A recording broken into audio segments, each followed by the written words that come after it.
गुजर बेशक है शान तेरी दर गुजर परवरदिगारे बहरोबर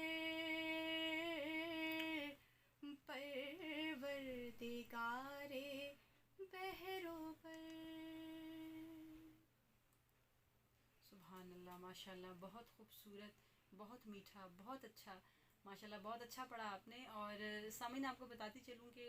शुमाइला इस प्रोग्राम में शामिल होने के लिए अपनी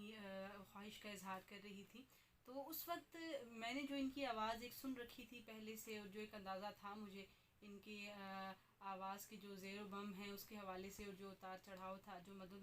मदो जज़र थे जो इनकी आवाज़ के, तो उस हवाले से मेरे जहन में खुर्शीद अहमद का ही नाम आया था कि इनको खुर्शीद अहमद के कलाम देने चाहिए, वो इनकी आवाज़ पर बहुत सूट करेंगे। और